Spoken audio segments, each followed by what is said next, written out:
గర్వఫలమైనచ్చు బహుమానము. ఈ బహుమానాన్ని ఏం చేయాలి? మనం ఏం చేయాలి? భద్రపరచాలి. బహుమానాలు ఇస్తే ఏం చేస్తాం? మనం ఏం చేస్తాం? ఎక్కడంటే అక్కడ పెట్టేస్తాం. ఏం చేస్తాం? చాలా జాగ్రత్తగా షో కేసులో పెడతాం.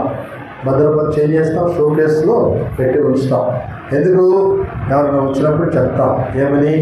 అన్నప్పుడు మా తాతగారు గర్భసేవ చేస్తే ఈ బహుమానం వచ్చింది, లేకుంటే మా నాన్నగారు క్రికెట్లో మరి ఉన్నత స్థానం సంపాదిస్తే ఈ బహుమానం వచ్చింది, మా పిల్లోడు ఫలాన్ని చేస్తే ఈ బహుమానం వచ్చింది. వాటికి ప్రాధాన్యత ఇస్తాం, కానీ బహుమానంగా ఇచ్చిన బిడ్డల విషయంలో ప్రాధాన్యత లేదు.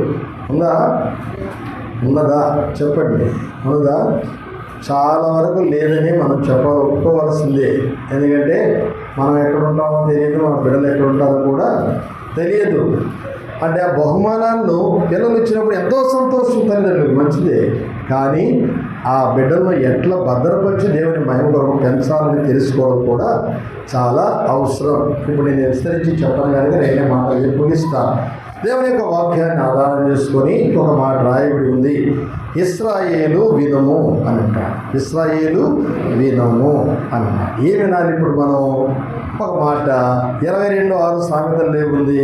బాలుడు నడవలసిన త్రోవను వానికి పెద్దవాడైన తర్వాత దాని నుండి వాడు తొలగిపోడు. అంటే మనం ఇప్పుడు ఏం చేయాలి? మొదట మనం నేర్చుకోవాలి, వాళ్ళకు మనం నేర్పించాలి. ఇది చాలా ప్రాముఖ్యమైనది. ఇమాన్యుయల్, కవిత, మీరు మొదట మనం నేర్చుకొని మన పిల్లలకి ఏం చేయాలి? మనం నేర్పించాలి. సరే, గత జనరేషన్లో వాళ్ళు ఎట్లున్నారో మనకు అనవసరం. బలాన్ని వాళ్ళు బాగలేరు, బలాన్ని వాళ్ళు బాగున్నారు అని మనకు అనవసరం. కానీ మన స్థితి ఏంటో మనం చూసుకుందాం.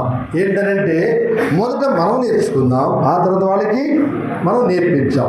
ఏమి నేర్పించాలి మనం అనంటే, మొట్టమొదటిదిగా దేవుని యొక్క సన్నిధిలో వాక్యం చెంత కూర్చోవడం మనం నేర్చుకోవాలి. ఆ తర్వాత వాళ్ళకు మనం నేర్పించాలి. ఇది ద్వితీయోపదేశ కాలంలో దేవుడు తన ప్రజలకు చాలా ఆజ్ఞాపూర్వకంగా దేవుడు ఖచ్చితంగా చెప్పినట్లుగా దేవుని యొక్క వాక్యం రాయబడింది. రండి 6వ అధ్యాయం 5వ వచనం, 4-5 వచనాలు. ఇశ్రాయేలు వినుము, మన దేవుడైన యెహోవా, అద్వితీయుడగు యెహోవా, పూర్ణ హృదయంతోనూ పూర్ణ ఆత్మతోనూ పూర్ణ శక్తితో నీ దేవుడైన యెహోవాను ప్రేమింపవలెను. నేడు నేను నీకు ఆజ్ఞాపించి ఈ మాటలని హృదయంలో ఉండవలెను. నీవు నీ కుమారులకు వాటిని ఏం చేయాలట? అభ్యసింపజేసి నీ ఇంట కూర్చుండినప్పుడును, త్రోవను నడుచున్నప్పుడును, పడుకున్నప్పుడును, లేచినప్పుడును వాటిని గురించి మాట్లాడవలెను. సూచనలుగా వాటిని నీ చేతికి కట్టువలను. అవి నీ కనులను భాస్కములే ఉండవలెను. నీ ఇంటి ద్వారబంధం మీద గౌరవం మీద వాటిని వ్రాయవలెను. ఇక్కడ అభ్యసింపజేసి అనేది ప్రాముఖ్యమైంది. మొట్టమొదట మనం ఏది నేర్చుకుంటామో మన పిల్లలు కూడా అదే నేర్చుకుంటా. నీ దేవుడైన యెహోవాను పూర్ణ బలముతో పూర్ణ శక్తితో ప్రేమించాలి ఉంది. అంతే కదా? దేవుని ప్రేమించడం అంటే ఏంటి? దేవుని మనం ప్రేమించాలి. దేవుని ప్రేమించడం దేవుని వాక్యాన్ని మనం ప్రేమించాలి. వాక్యం చేత మనం కూర్చోవాలి. వాక్యాన్ని మనం ధ్యానించాలి. మన బిడ్డలకు వాటిని బోధించాలి. రెండవది దేవుని మందిరాన్ని మనం ప్రేమించాలి. అంతే కదా? దావీదు ప్రేమించాడు దేవుని మందిరాన్ని. 26వ కీర్తన 8వ వచనంలో ఉంది, యెహోవా నీ మందిరం నుండి తేజమహిమను నివసించు స్థలం నేను ప్రేమించుచున్నాను అన్నాడు. అంటే దేవుని మందిరాన్ని ప్రేమించాడు కనుక దేవుని మందిరానికి ఏం చేశాడు? ఆయన వెళ్ళాడు, తన బిడ్డలను తీసుకొని వెళ్ళాడు. ఇది చాలా అవసరమైంది. మొదట మనం వాక్యాన్ని కైకుంటే మన బిడ్డలకు వాటిని నేర్పిస్తాం. మనం దేవునింటికి వెళితే మన బిడ్డలు కూడా దేవునింటికి రాగలరు. సరే, ఈ వ్యక్తిగతమైన జీవితంలో కొన్ని విషయాలు చాలా బాధాకరమైన సంగతులు నేను అక్కడక్కడ చూస్తూ ఉన్నా.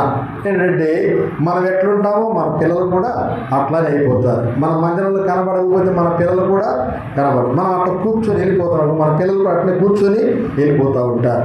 అంతేకాదు, ఇంకా దారుణమైన విషయం ఏంటంటే, ఈ మధ్య మరి చూస్తూ వచ్చాను ఒక విషయాన్ని. ఏంటంటే ఒక చిన్న పిల్లవాడు పలికిన మాట ఏంటంటే, అదేదో పెద్దవాళ్ళు ఎవరో చిన్నగా ఒక మాట, అల్లరి చేయకూడదు మౌనంగా ఉండాలంటే మౌనంగా ఉండమన్నప్పుడు ఆ పిల్లవాడు పలికిన మాట ఏంటంటే, మేము ఈ మందిరానికి రాం, వేరే మందిరానికి పోతాం.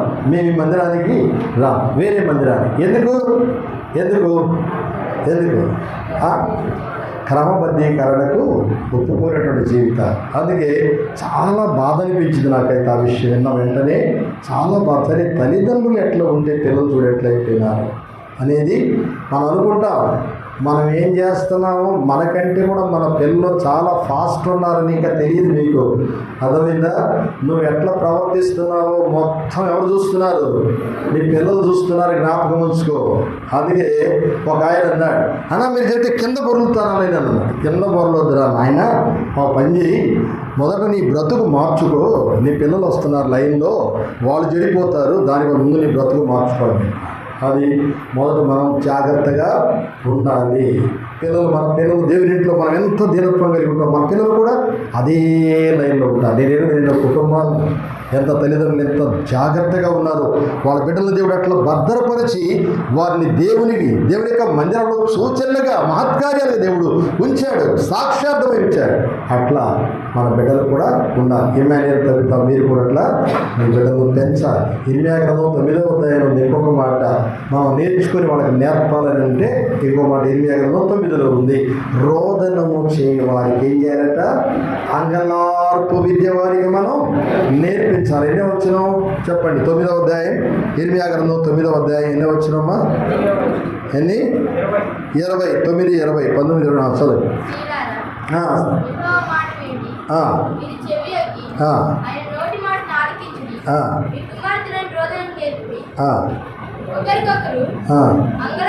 ఒకరికొకరు అంగలార్పు విద్య నేర్పుడి అంట. మనం నేర్చుకుంటే కానీ నేర్పించడం. మనం ప్రార్థన చేస్తేగా మన పిల్లలు ప్రార్థన చేయడానికి. తల్లిదండ్రులుగా ఈనాడు దేవుని యొక్క వాక్యాన్ని ఆధారం చేసుకొని మనం చూస్తూ పెడితే 10 నిమిషాలు ప్రార్థన చేయవే దేవుని ఇంట్లో. దేవుని ఇంట్లో ప్రార్థన లేదు, కుటుంబ ప్రార్థన లేదు, వ్యక్తిగత ప్రార్థన లేదు.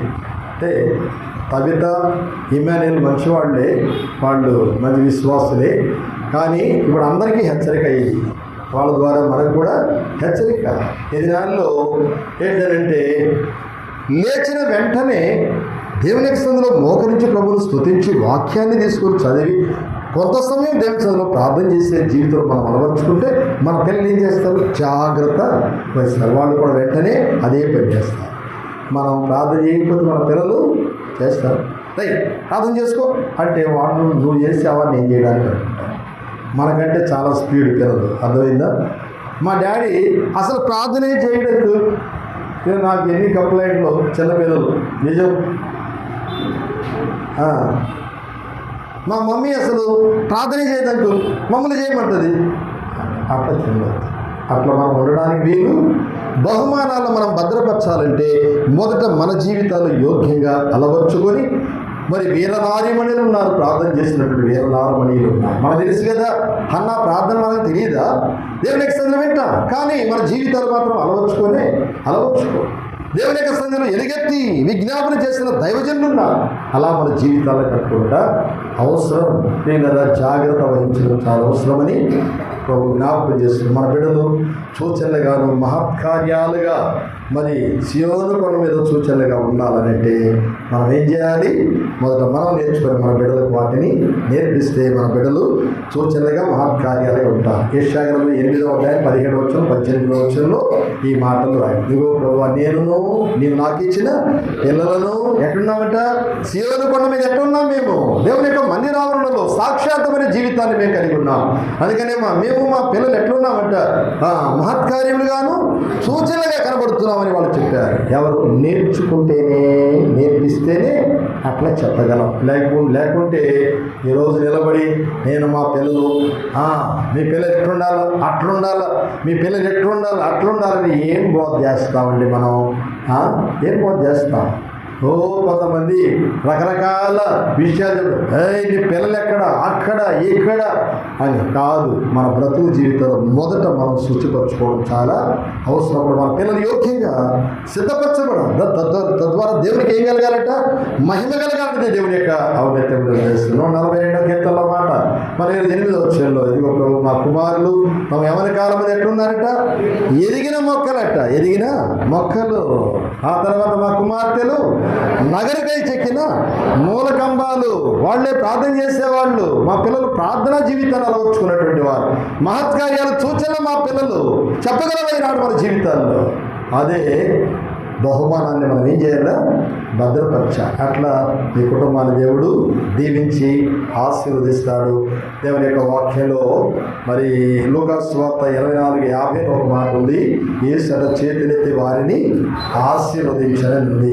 ఆ తర్వాత 118వ కీర్తన 27వ వచనంలో 26 వచనాల్లో యెహోవా పేరట వచ్చువాడు ఆశీర్వదించబడగాక, యెహోవా మందిరంలో నుండి మేము మిమ్మల్ని దీవించుచున్నామనే మాట దేవుడు తెలియపరుస్తూ వచ్చాడు. అట్లా మందిరాన్ని అంటబెట్టుకుని దేవుని యొక్క వాక్యం చేత కూర్చోండి, ప్రార్థన విజ్ఞాపనలు చేయండి. దేవుడు మిమ్మల్ని దీవిస్తాడు. మీ బిడ్డలు కూడా అనేకులకు సాక్షాత్మైన జీవితాలు మీరు కలిగి ఉన్నారని దేవుడు మిమ్మల్ని ఆశీర్వదిస్తాడు. అలా మీ జీవితాలు కట్టుకొని కొనసాగినట్లు ప్రభు సహాయం చేయనుగాక. ఈ బిడ్డలు దేవుడు దీవించి ఆశీర్వదించునుగాక. ఆ బిడ్డ కొరకు మంచి మరి నామకరణాన్ని చేస్తున్నాం. అని ఇప్పుడు చెప్పడం లేదు కనుక కొన్ని మాటలు చెప్పాను. ఇప్పుడు ఆ బిడ్డకు ప్రార్థన చేస్తాం.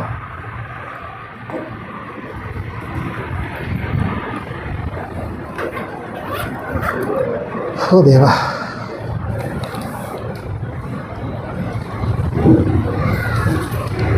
అట్లే ఉండండి. దేవా, ఎత్తుకునేది ఉంటుందా? లేచింది కదా, మళ్ళీ దూరంకి వెళ్ళిపోద్దాం. సరే సరే సరే, ఇలా ప్రార్థన చేస్తాం. అరే మైక్ ఏదిరా, మైక్ ఇచ్చే.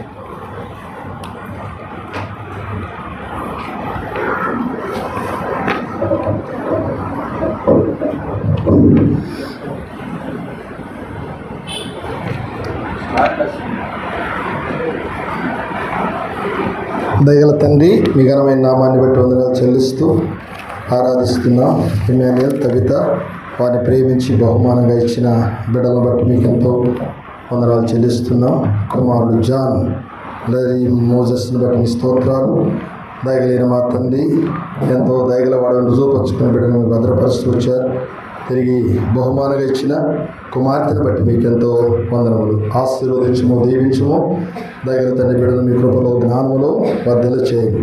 దయగలిగిన మా తండ్రి, ఈ బిడ్డకు మీ నామం పేరిట డైజీ బస్సెస్ అనే నామకరణం చేస్తుండగా కృపదయ చేయండి. పెర్సిస్ మీ కొరకెల్లా యోగ్యమైన విధానంలో దేవ వాడబడిన పాత్రగా ఉన్నది. అలాగే బిడ్డను సిద్ధపరచుము, దీవించుము. దయగలిగిన మా తండ్రి, డైజీ దేవా మరి జ్ఞాపకం చేసుకుని డైజీ బస్సెస్ అనే నామకరణాన్ని బిడ్డకు చేస్తూ ఉండగా దేవ మిమ్మల్ని సేవించు వారిగా బిడ్డను సిద్ధపరచుము, దీవించుము. మీ కృపలో మీ జ్ఞానంలో బిడ్డను వర్ధన చేయండి. దయగల తండ్రి, 2 పేతురు 3:18 కొరస్ దేవ మీ వాక్యాలు మీరు తెలియపరుస్తూ వచ్చారు.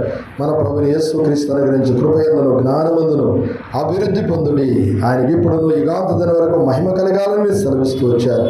నిబంధన నెరవేర్చు కృపను చూపుచున్నాడు. మీ వంటి దేవుడు భూమి అందరిన ఆకాశం అందరిన లేడన్న సత్యాన్ని ఈ బిడ్డల ద్వారా రుజువుపరచబడినట్లుగా అనుకూలపరిచి దీవించి కుటుంబాన్ని ఆశీర్వదించి దైవికమైన మార్గాల్లో వర్ధన చేసి నడిపించమని యేసుక్రీస్తు వారి ఘనమైన నామంలో స్తుతించి ప్రార్థించి వేడుకొనుచున్నాం తండ్రి. ఆమేన్. ఓకే, డానియల్ దేవుని సేవకుడు.